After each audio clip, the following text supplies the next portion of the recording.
BNP chairperson ও সাবেক প্রধানমন্ত্রী বেগম খালেদা জিয়ার শারীরিক অবস্থা খুবই ক্রিটিক্যাল, তাকে ভেন্টিলেশনে নেওয়া হয়েছে বলে জানিয়েছেন বিএনপির ভাইস চেয়ারম্যান আহমেদ আজম খান। দুপুরে তিনি সাংবাদিকদের একথা জানান। তিনি বলেন, বেগম জিয়ার অবস্থা খুবই ডিপ কন্ডিশনে।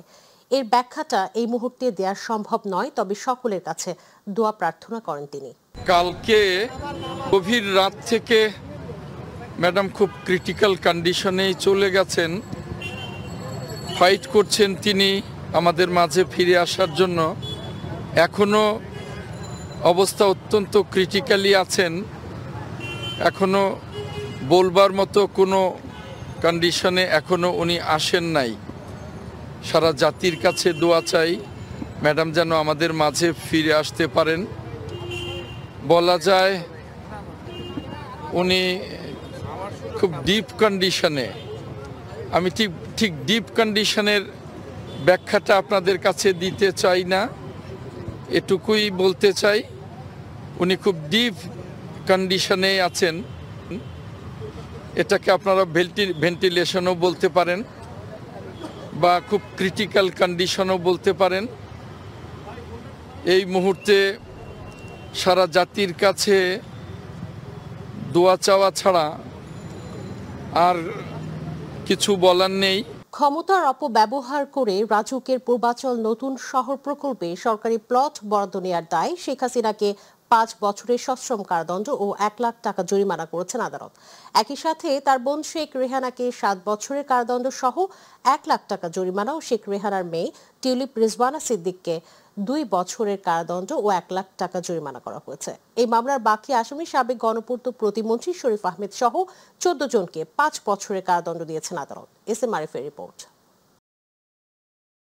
ক্ষমতার অপব্যবহার করে পূর্বাচলে রাজুকের প্লট বরাদ্দের অভিযোগে সাবেক প্রধানমন্ত্রী শেখ হাসিনা, বোন শেখ রেহানা ও বোনের মেয়ে টিউলিপ সিদ্দিক সহ 15 জনের বিরুদ্ধে গত 13 জানুয়ারি মামলা করে দুর্নীতি দমন কমিশন। পরে তদন্তকালে আরও 2 জনকে আসামি করা হয়। সোমবার এই মামলার রায় ঘোষণা করা হয়। রায়ে শেখ রেহানার 7 বছর, শেখ হাসিনার 5 ও টিউলিপের 2 বছরের কারাদণ্ড দেন ঢাকার বিশেষ জজ আদালত 4-এর বিচারক মোহাম্মদ রবিউল আলম। শেখ রেহানাকে 7 বছরের কারাদণ্ড, 1 লক্ষ টাকা জরিমানা এবং অনাদায়ী 6 মাসের জেল। টিউলিপ সিদ্দিককে 2 বছরের কারাদণ্ড, 1 লক্ষ টাকা জরিমানা, অনাদায়ী 6 মাসের কারাদণ্ড। শেখ হাসিনা সহ আরও 14 জন আসামিকে 5 বছর কারাদণ্ড, 1 লক্ষ টাকা করে জরিমানা এবং অনাদায়ী 6 মাসের দণ্ড। এই রায়কে মাইল ফলক উল্লেখ করে পরবর্তী শাসকদের জন্য তা বিশেষ বার্তা হিসেবে থাকবে বলে মনে করেন দুদকের আইনজীবীরা। যে এটা মাইল ফলক রায়, যে পরবর্তীতে যারাই আসবেন দেশের শাসন ক্ষমতায় তারা অন্তত একটু সতর্ক থাকবেন যে আমরা যেন কোনো দুর্নীতির সাথে জড়িত না থাকি। কারণ আইন সবার জন্য সমান এবং সাজা ভোগ করতে হয়। ক্ষমতা কারোরই চিরদিন থাকে না। তাকে অবশ্যই তাদের সবাইকে এই বিষয়ে সতর্ক থাকতে। দুদকের অভিযোগ, ক্ষমতার অপব্যবহার করে ব্রিটিশ এমপি টিউলিপ সিদ্দিক তার মা শেখ রেহানা, বোন আজমিনা সিদ্দিক ও ভাই রাদওয়ান মুজিবের নামে পূর্বাচল নতুন শহর প্রকল্পে প্লট বরাদ্দ নেন। তবে এ মামলায় শুধু রেহানার প্লট পাওয়ার বিষয়টি উল্লেখ করা হয়েছে। আজমিনা ও রাদওয়ানকে আলাদা 2 মামলায় আসামি করেছে দুদক। এস এম আরিফ, মাই টিভি, ঢাকা। দেশ পুনর্গঠনে বিএনপিকে নির্ভরযোগ্য মনে করায় যোগদানের হিড়িক পড়েছে উল্লেখ করে দলের মহাসচিব মির্জা ফখরুল ইসলাম আলমগীর বলেছেন, রেজা কিবরিয়ার যোগদান সারা দেশে প্রভাব ফেলবে।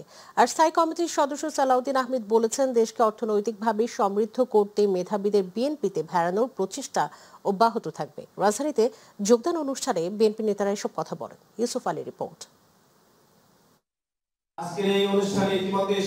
আওয়ামী লীগ সরকারের সাবেক অর্থমন্ত্রী শাহ এএমএস কিবরিয়ার ছেলে বিশিষ্ট অর্থনীতিবিদ রেজা কিবরিয়ার যোগদান উপলক্ষে গুলশানে বিএনপি চেয়ারপারসনের কার্যালয়ে এই অনুষ্ঠানের আয়োজন। আমি বিএনপি ফর্মালি জয়েন করলাম সদস্য হিসেবে।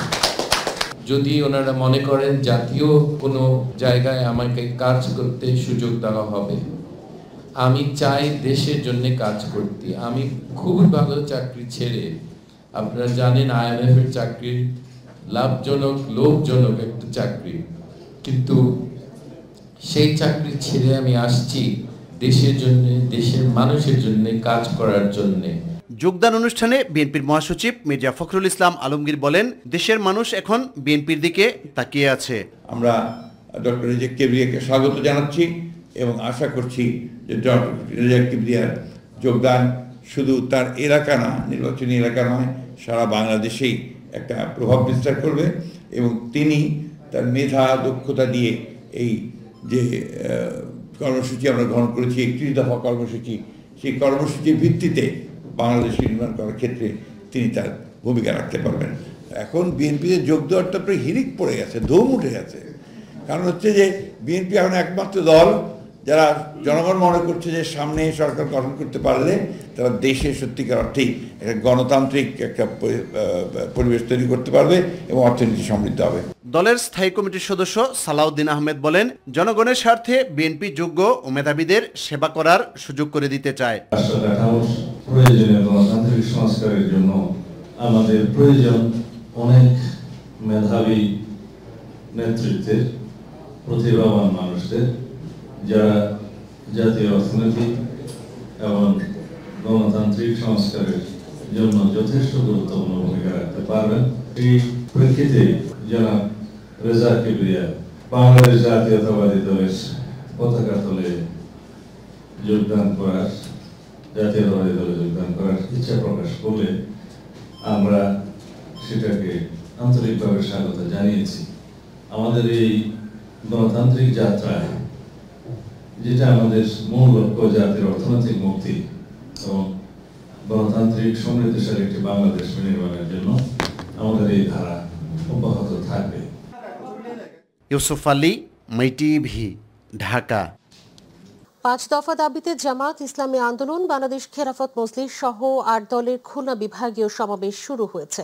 জুলাই জাতীয় সনদ সফল বাস্তবায়ন ও জাতীয় নির্বাচনের আগে গণভোট আয়োজন সহ 5 দফা দাবিতে দুপুর 12টায় মহানগরীর বাবরি চত্বরে পবিত্র কোরআন তেলাওয়াতের মাধ্যমে এই সমাবেশ শুরু হয়।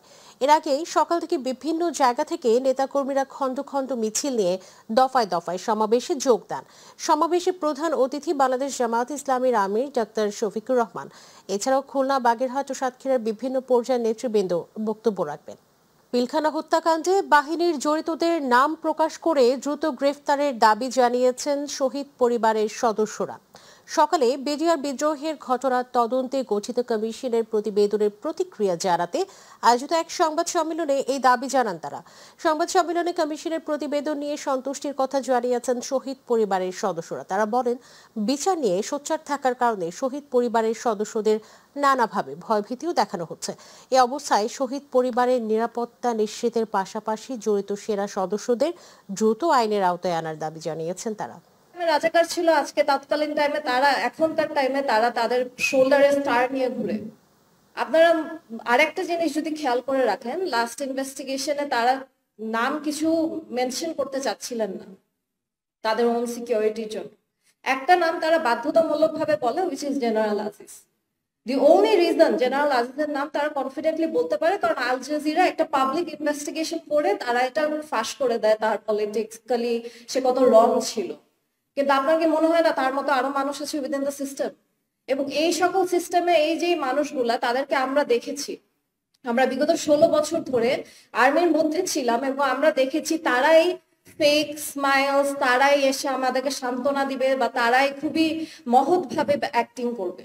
আমরা জানি তারা কারা, বাট আমরা এখন পর্যন্ত কনফিডেন্স পাই না কখনো বলতে যে তারা কারা। আজ এই রিপোর্টের পরে আমরা শুধু শহীদ পরিবার না, এদেশের সকল জনগণ এখন একেবারে সুনির্দিষ্ট করে বলতে পারবে যে এই হত্যাকাণ্ড কারা ঘটিয়েছে।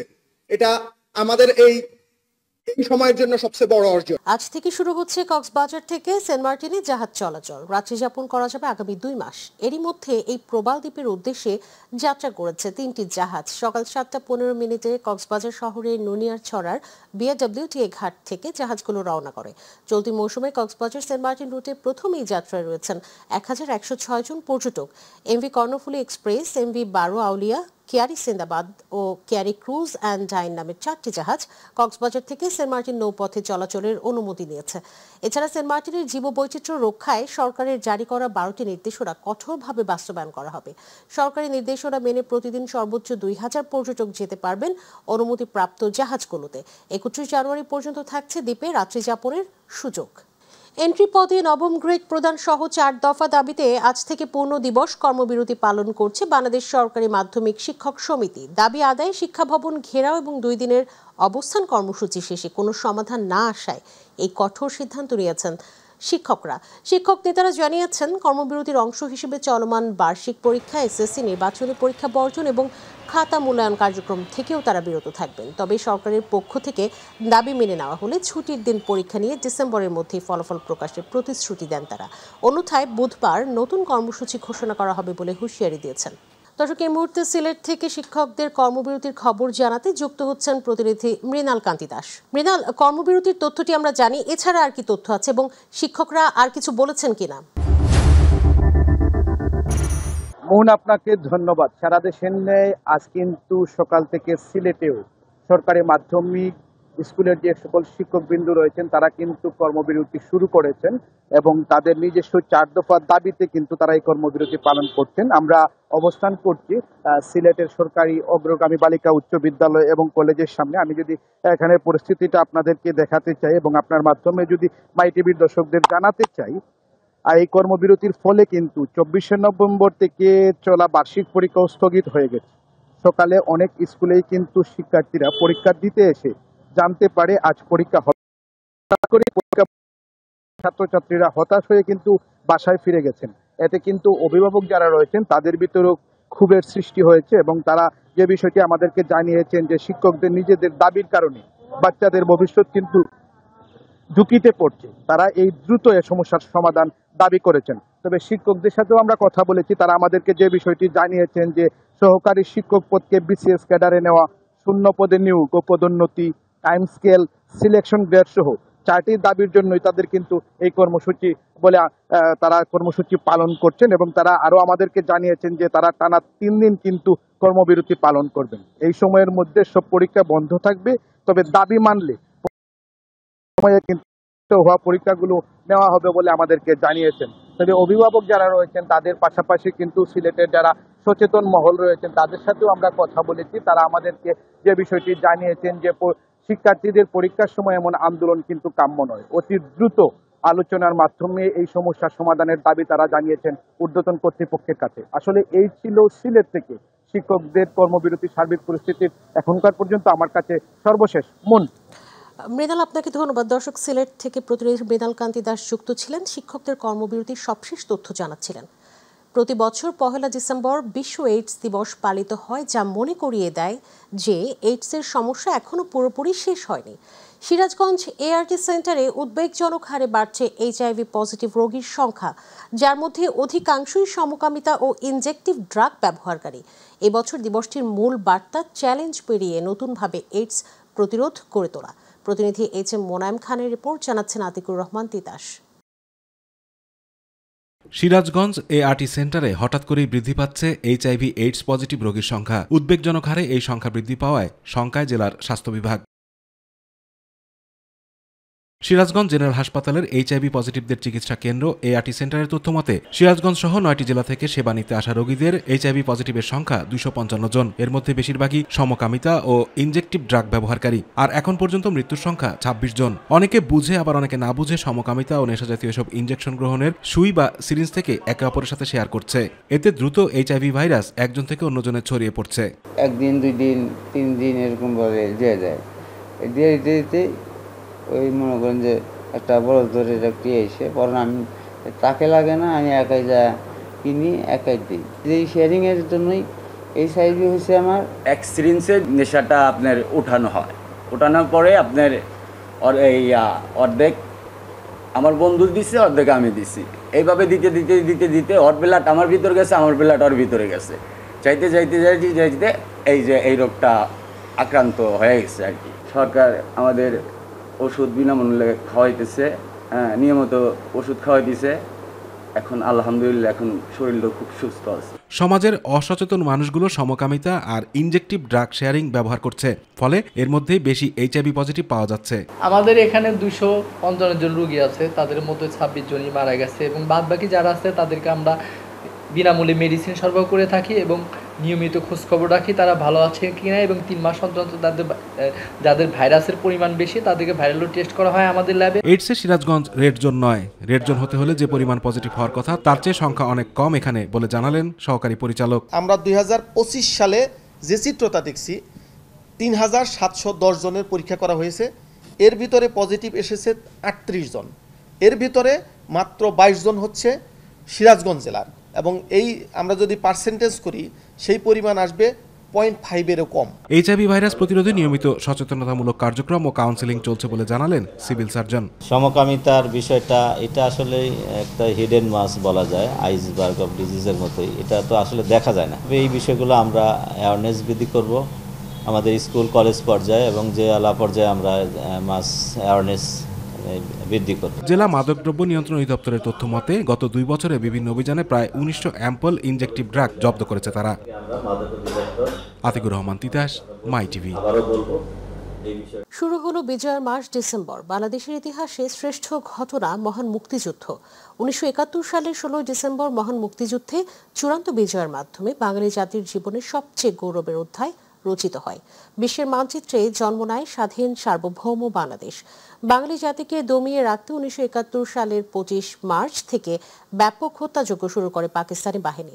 রাজপথ অলিগলিতে বয়ে গেল রক্তের স্রোতধারা।